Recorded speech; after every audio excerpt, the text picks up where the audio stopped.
আজ আমাকে কথা বলতেই হবে ইনশাআল্লাহ, কারণ আগামীতে আবার আপনাদের সাথে দেখা হবে কিনা আমি জানি না। কথা বলতেই হবে। বসেন, কেউ দাঁড়িয়ে থাকবেন না।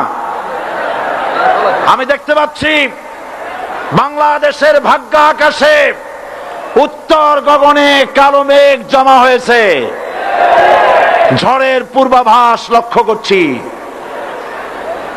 যদি মোকাবেলা করতে না পারেন সক্ষম ভাবে, এমন অন্ধকার গাঢ় কালো অমাবস্যার রাত আসতে পারে যার সুবে সাদেক হওয়া অসম্ভব। সুতরাং আপনারা কি কাপুরুষের মতো কাফের মুশরিকদের গোলামি করে মরতে চান? বিড়ালের মতো 500 বছর বেঁচে থাকার কোনো লাভ নাই।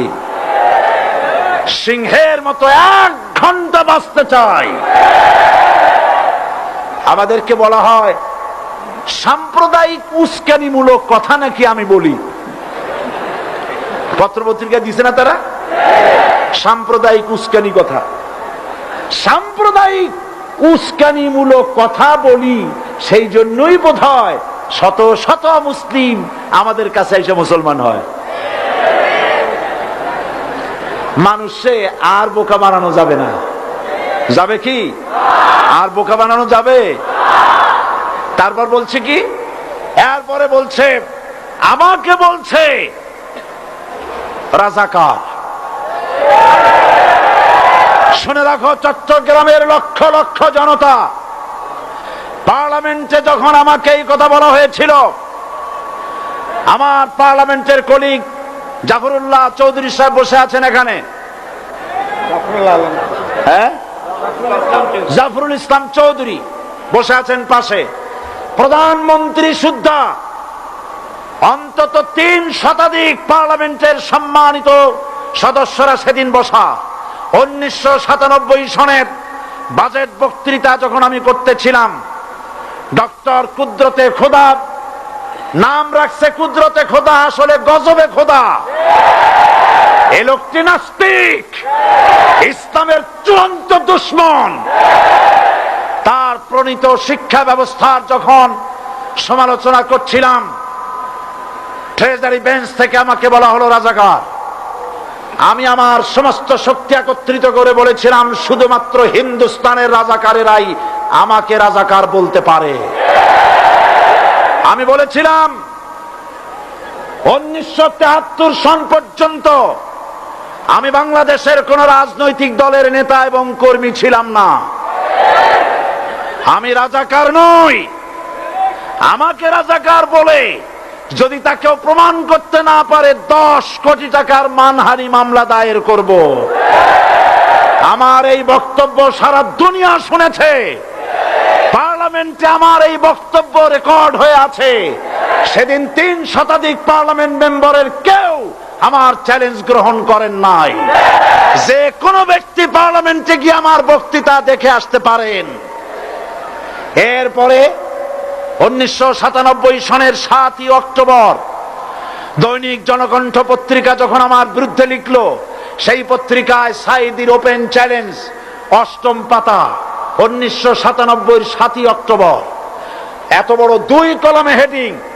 সেখানে আমি বলেছি বাংলাদেশের সকল সাংবাদিক, গোয়েন্দা বিভাগ, বাংলাদেশের সকল বুদ্ধিজীবীকে আমি আমার পিরোজপুরে আমন্ত্রণ করছি। আমার উপস্থিতিতে যদি কেউ প্রমাণ করতে পারে বাংলাদেশের স্বাধীনতা যুদ্ধের বিরুদ্ধে আমার কোনো ভূমিকা ছিল, সজ্ঞানে স্বেচ্ছায় জাতীয় সংসদের সদস্য পদ থেকে পদত্যাগ করব। 3 বছর পার হয়ে গেছে, আজ পর্যন্ত কেউ এই চ্যালেঞ্জের মোকাবেলা করে নাই। সুতরাং আমাকে যারা রাজাকার বলবে তারা পিতৃ পরিচয়হীন অবৈধ সন্তান।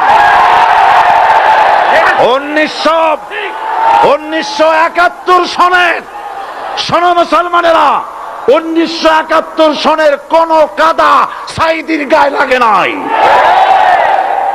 আমাকে রাজাকার বলে জনগণ থেকে বিচ্ছিন্ন করবা, জনগণ থেকে আমারে বিচ্ছিন্ন করা যাবে না। কারণ এই জনগণ আমার জন্য আসে না, এই জনগণ আসে আল্লাহর কোরআনের জন্য।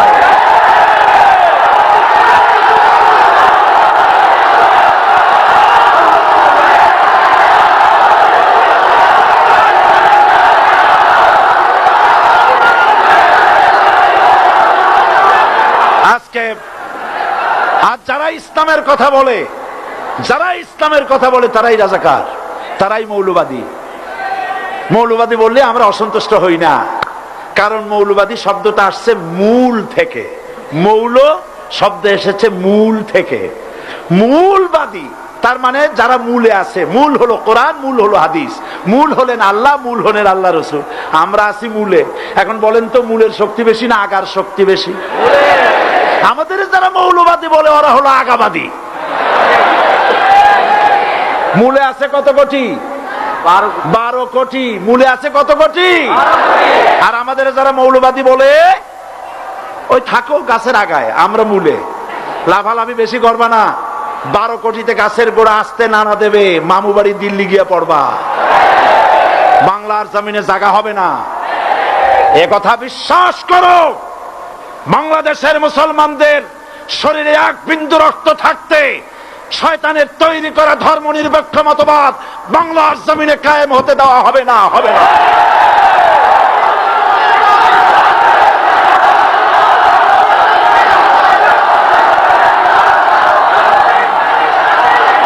রাসূল করিম সাল্লাল্লাহু আলাইহি ওয়াসাল্লাম কোরআন প্রতিষ্ঠার জন্য আন্দোলন করেছিলেন।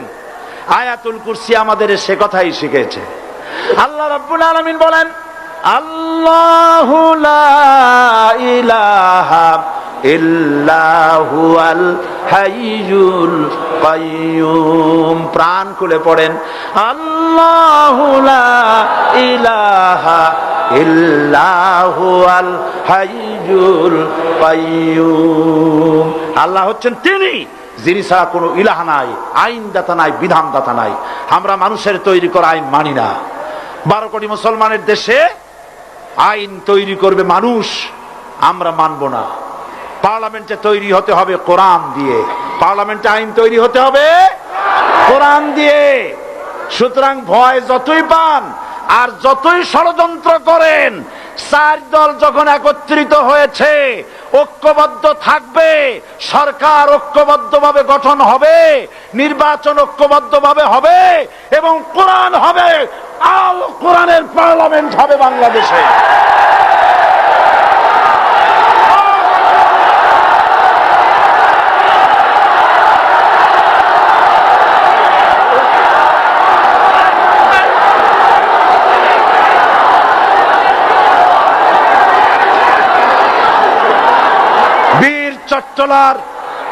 বীর চট্টলার মুসলমানেরা, বীর চট্টলার মুসলমানেরা স্বাধীনতার ঘোষণা এই চট্টগ্রাম থেকে স্বাধীনতার মহান ঘোষক প্রেসিডেন্ট জিয়াউর রহমান সাহেব দিয়েছিলেন।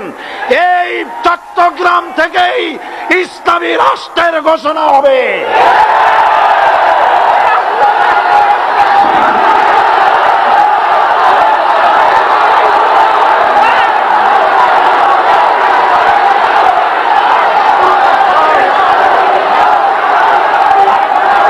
আশাবাদী আপনারা অবশ্যই তা পারবেন। আমি 100% বিশ্বাস করি ইনশাআল্লাহ। কারণ যে ষড়যন্ত্রের মোকাবেলা করে স্থানীয় রাজনৈতিক দলের নেতৃবৃন্দ কোরআনের মাহফিল সিনায় এনেছেন, আমি প্রথম দিনই বলেছি চট্টগ্রাম তাফসিরুল কোরআন মাহফিল কোন রাজনৈতিক দলের প্রতিনিধিত্ব করে না। এটা কোন জামাত শিবিরের একক সম্পদ নয়, এটা চট্টগ্রামের মুসলমানদের কলিজার টুকরা তাফসিরের মাহফিল। সুতরাং এই মাহফিল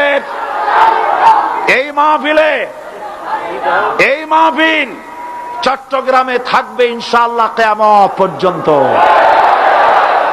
144 ধারা 288 হয়ে গেছে, ষড়যন্ত্র পায় পায় চলে গেছে। আমি ওই সব ছেলেদের বলি, সরকারি দলের ছাত্র হইয়া মুসলমানদের বিপক্ষে যাইও না।